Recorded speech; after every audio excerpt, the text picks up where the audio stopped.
Hello guys, welcome back. तो अब यहाँ से हम देखते हैं आपका क्या कि एविडेंस किस तरह से आपके मिलते हैं क्वांटाइज्ड के लिए, जो कि किसके क्वांटाइज्ड आपका इलेक्ट्रॉनिक एनर्जी लेवल का ऑफ एटॉमिक स्पेक्ट्रम है। तो अब देखो, ये बहुत ही लंबा सा टॉपिक आपका लिख दिया है, कुछ भी यहाँ से समझ नहीं आएगा, लेकिन जब हम टॉपिक को पढ़ेंगे तो हर एक चीज़ हलवा हो जाएगी। अब इसको पढ़ना शुरू करते हैं।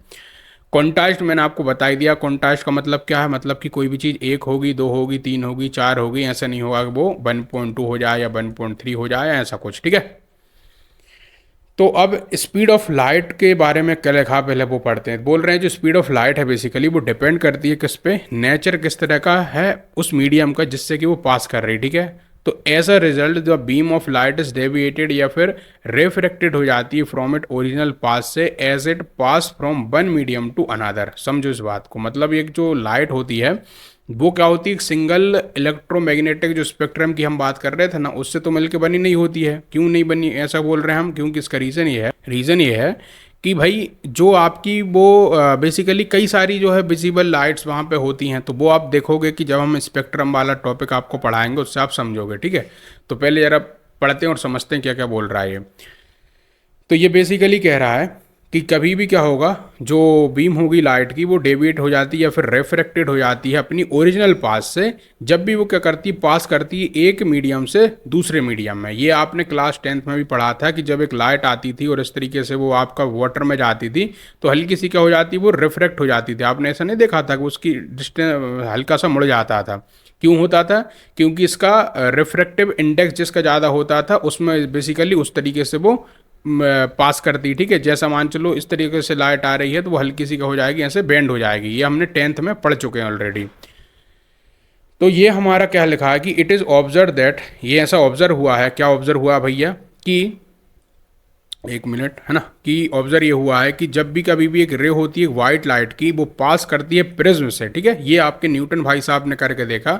उन्होंने क्या करा, सिंपली एक प्रिज्म को लिया। प्रिज्म आपको पता होगा इस तरह से होता है, आपका इधर भी दिया, मैं आपको वही बता देता हूँ। ये है ना, इसको कहते हैं प्रिज्म। तो बेसिकली प्रिज्म से कभी भी कोई लाइट जब पास होती है, ठीक है, प्रिज्म से लाइट पास होगी, इस तरह से आएगी, तो वो क्या होती है, आपकी रिफ्लेक्ट होकर कुछ इस तरीके से आपकी डाइवर्ट हो जाती है। ठीक है। उससे कई सारे कलर निकल जाते हैं। तो उसी को कहते हैं हमारा क्या, लाइट का क्या हो जाना, स्पेक्ट्रम हो जाना। ठीक है। और इसमें कैसे होती हैं कि जिनकी वेव जो होगी यदि शॉर्टर होगी, है ना, जिनकी वेवलेंथ शॉर्टर होगी तो वो ज़्यादा बैंड होगी, है ना, बैंड मोर लिखा ही है यहाँ पे देखो। और किसके तुलना में? जिनकी लॉन्गर वेवलेंथ होगी उनके तुलना में। यदि किसी की लॉन्गर वेवलेंथ होगी तो वो जो है क्या नहीं होगी, ज़्यादा बैंड नहीं होगी, और जिनकी थोड़ी छोटी होगी तो वो ज़्यादा बैंड हो जाएगी। ठीक है। सिंस ऑर्डिनरी जो वाइट लाइट है, जो हम घरों में देखते हैं ना, हमारे घरों में जो वाइट लाइट आती है, वाइट लाइट से मतलब है कि सन की एक लाइट ले लो, है ना, दिन में जो आप देखते हैं तो सन कैसा आपको दिखता है? बिल्कुल दोपहर में देखना तो बिल्कुल सफ़ेद दिखेगा। तो बेसिकली सन का जो कलर है, यहाँ से एक चीज़ और आपकी ऐड आ जाती है कि जो सन का जो कलर है वो बेसिकली वो येलो नहीं है, ऑरेंज नहीं है, वो ही कैसा है, वाइट है। मतलब कोई भी स्पेस से जाके सन को देखेगा तो उसको बिल्कुल कैसा दिखेगा, वो वाइट दिखेगा, एकदम सफ़ेद झक दिखेगा। तो जो ऑर्डिनरी वाइट लाइट है उसमें क्या होते हैं, कई सारी वेव से वो बन के मिला होता है, जिसमें कि अलग अलग प्रकार की वेवलेंथ होती हैं। और उस विजिबल रीजन में, जिसमें विजिबल जो रेंज होती है उसकी, जो कि हम आंखों से देख पाते हैं, तो उसमें हमको 7 प्रकार से वो दिखता है, या कह सकते हैं कि उसका स्पेक्ट्रम आता है। ठीक है। और उसको आपने क्लास 10th में भी पढ़ा होगा, जिसको हम नाम देते थे क्या, बिब गेओर। ऐसा आपने सुना होगा ना, बिब, गलत लिखा है क्या मैंने? हाँ, बिब गेयोर ऐसा कुछ लिखा था आपका। तो ये बेबी गेयोर से क्या है, वायलेट, इंडिगो, है ना, ये सब होता है आपका इसमें। ठीक है। इसी चीज़ को स्पेक्ट्रम कहते हैं। मतलब कि सफ़ेद लाइट का अलग अलग जो है उसमें टूट जाना, या कोई भी लाइट का, है ना, एक लाइट और बीम का अलग अलग जो है उसके वेवलेंथ में टूट जाना स्पेक्ट्रम कहलाता है। ठीक है।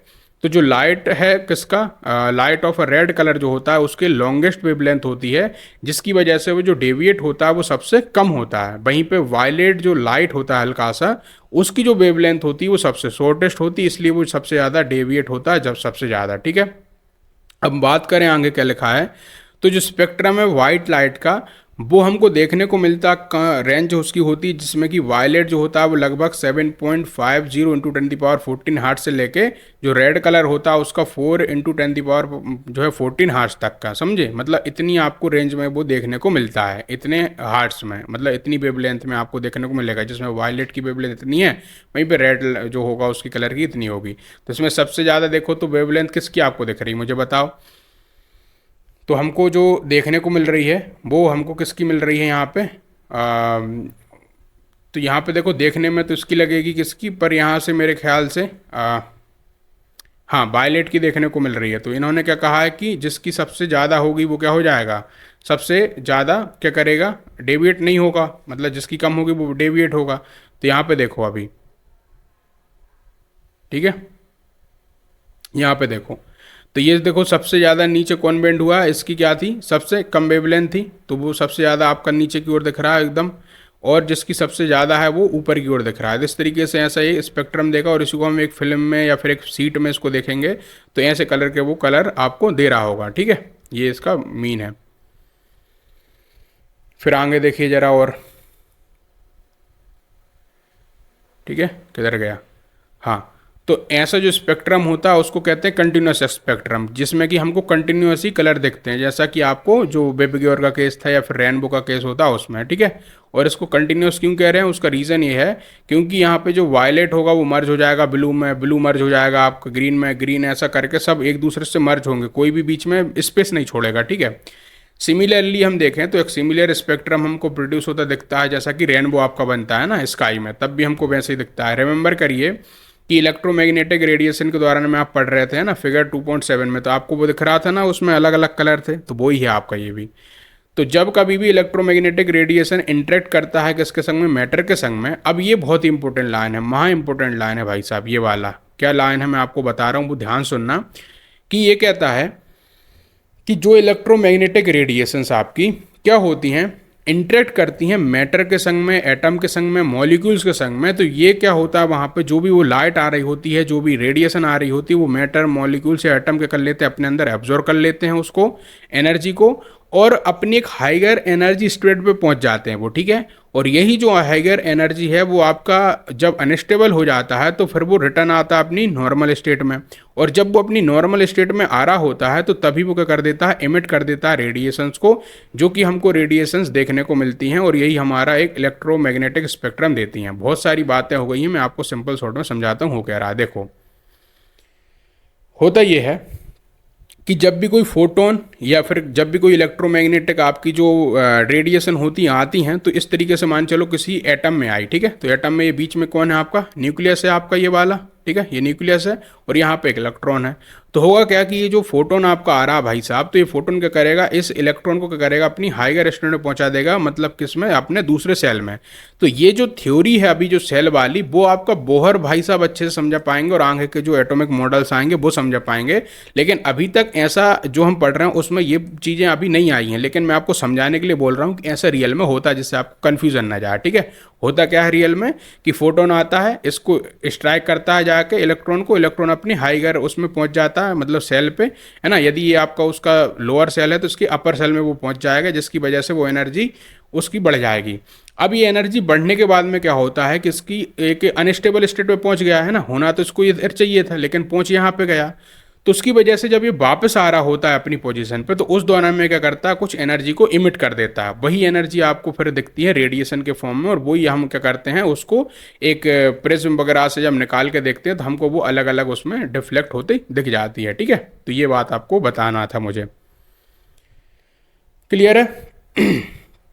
आगे पढ़े जरा, बहुत बढ़िया। अब पढ़ते हैं हम भाई साहब इमिशन एंड एब्जॉर्प्शन किसका, स्पेक्ट्रा का। अब ये क्या चीज़ है समझिए, जो हमने अभी देखा क्या स्पेक्ट्रम, तो उसमें क्या हो रहा था, स्पेक्ट्रम ऑफ रेडिएशन का वो इमिटेड हो रहा था किसके द्वारा, जो सब्सटेंसेस जो कि एब्जॉर्ब कर रहे थे किसको, एनर्जी को, जिसको हम कह रहे हैं इमिशन स्पेक्ट्रम। मतलब कि जब एक कोई भी इमिट करेगा, मतलब कि जब कोई भी क्या करेगा अपने अंदर, पहले तो एब्जॉर्ब कर लेगा एनर्जी को, अपनी हाइगर स्टेट पे पहुंच जाएगा, फिर उस दौरान पे जो इमिशन वो क्रिएट करेगा उसको कहेंगे इमिशन स्पेक्ट्रम। जो कि अभी मैंने आपको केस बताया था ना, वो जिसमें से एटम हो सकता है, वो मॉलिक्यूल हो सकता है, या कोई भी आयन हो सकता है, जो कि वो एनर्जी एब्जॉर्ब कर रहा होगा उस रेडिएशन को, उसको कहेंगे हमारा क्या, एक्साइटेड। समझ गए, मतलब यहाँ पे ये जो इलेक्ट्रॉन था हमारा वो इधर क्या हो गया, एक एक्साइटेड नेचर में चला गया, ठीक है, एक्साइटेड हो गया, और एक्साइटेड हो गया तो वो अपना अपर पहुंच गया अपने दूसरे सेल में,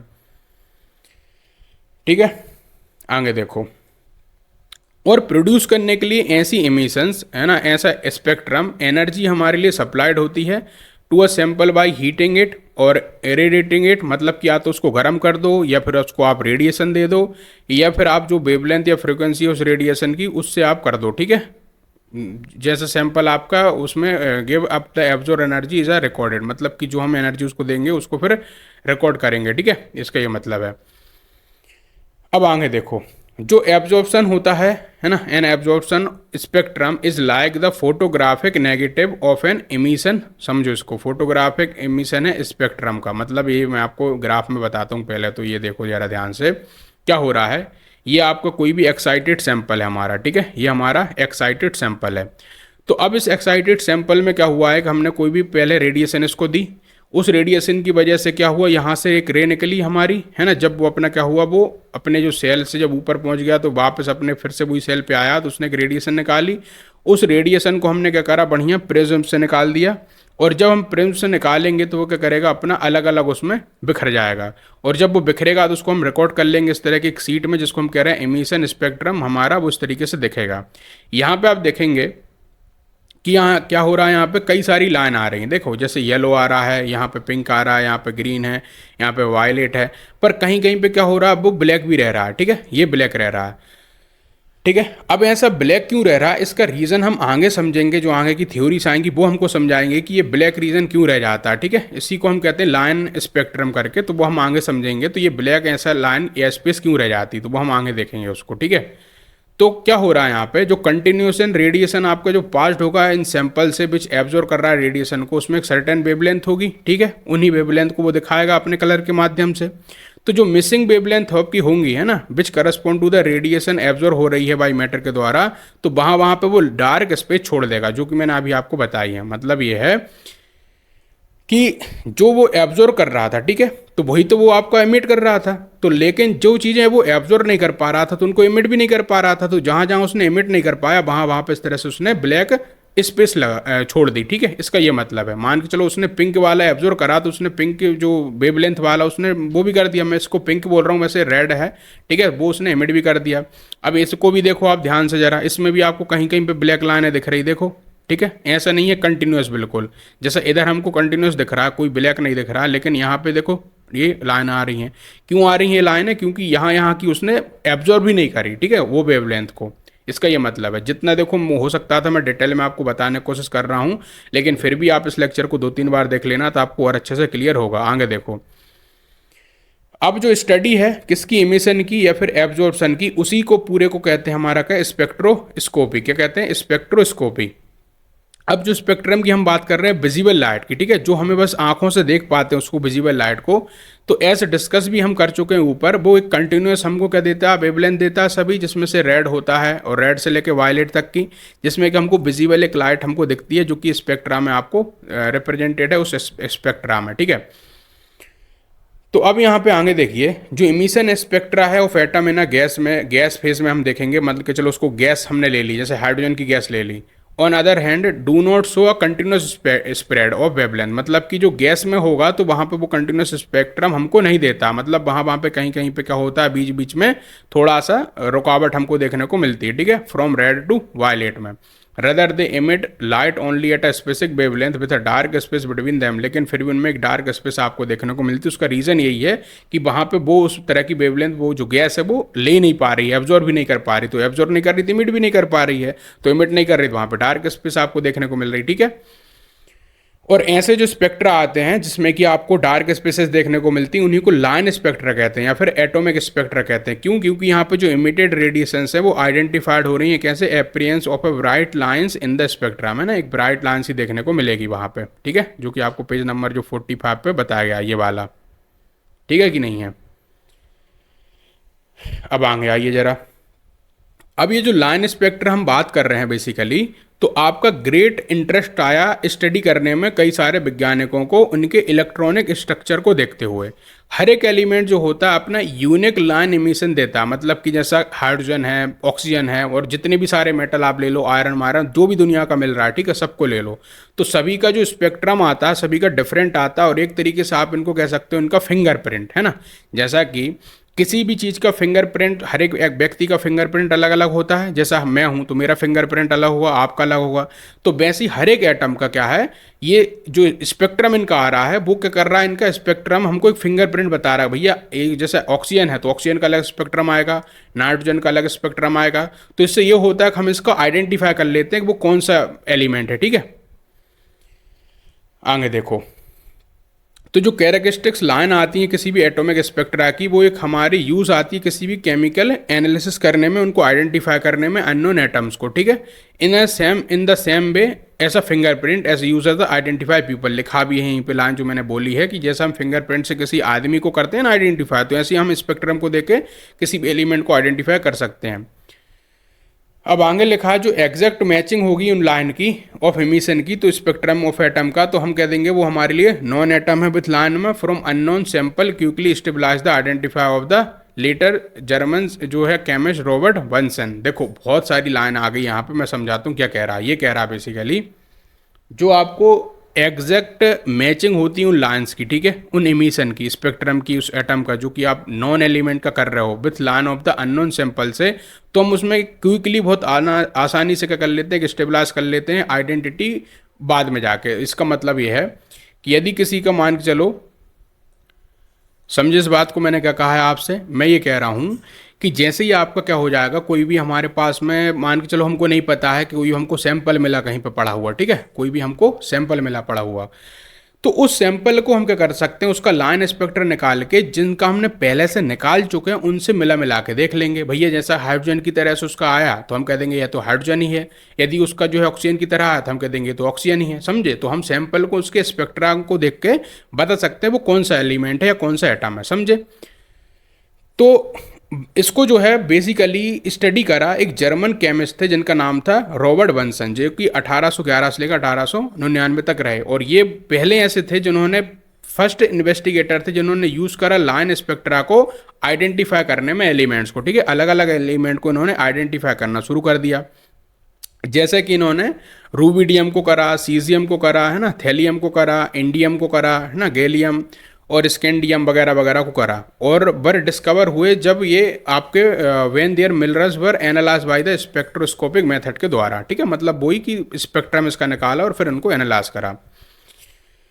अब एलिमेंट आपके जैसा हीलियम है, ठीक है, हीलियम He करके इसका सिंबल है, वो डिस्कवर हुआ in the sun by the spectroscopic method से। समझे कि नहीं समझे? अरे वाह गजब की लाइन है आ रही है, तो मज़ेदार लाइन है। जो समझ गया होगा ना भाई मज़ा आ गया होगा, और जो नहीं समझा वो यहीं पे बिल्कुल लाइक कर देना, क्योंकि अब समझ आ जाएगा आपको। देखो आप एक बात सोचते होगे कि यार सन पे इन्होंने कैसे कह दिया कि हीलियम है, समझे कि नहीं समझे? क्योंकि सन पे तो जाना ही पॉसिबल नहीं है, लेकिन इन्होंने ऐसा इसलिए कहा क्योंकि भाई जब इन्होंने अपने मतलब अपने प्लानट पे अर्थ पे जब हीलियम का क्या निकाला, एटॉमिक स्पेक्ट्रम निकाला, तो उसमें कुछ इसका स्पेक्ट्रम निकल के आया है ना, कुछ विजिबल लाइट आई, कुछ दिख रही कुछ नहीं दिख रही, ऐसा करके इसका निकल गया। तो जब इन्होंने सन का स्पेक्ट्रम लिया तो देखा कि यार सन भी कुछ ऐसे ही स्पेक्ट्रम दे रहा है जैसा कि हीलियम देता है। क्या कह रहा हूँ मैं? सन भी वैसे ही स्पेक्ट्रम दे रहा है जैसा कि हीलियम दे रहा था। तो इन्होंने कहा यार कि हो ना हो सन के अंदर में हीलियम है, ठीक है, सन के अंदर में हीलियम है। इस तरीके से हम इस कंक्लूजन पे पहुंचे कि सन के अंदर में हीलियम होता है। आज हुआ कि नहीं हुआ क्लियर? और हो गया हो तो लाइक जरूर करके जाना है इस लेक्चर को, ठीक है। आगे बढ़ते हैं।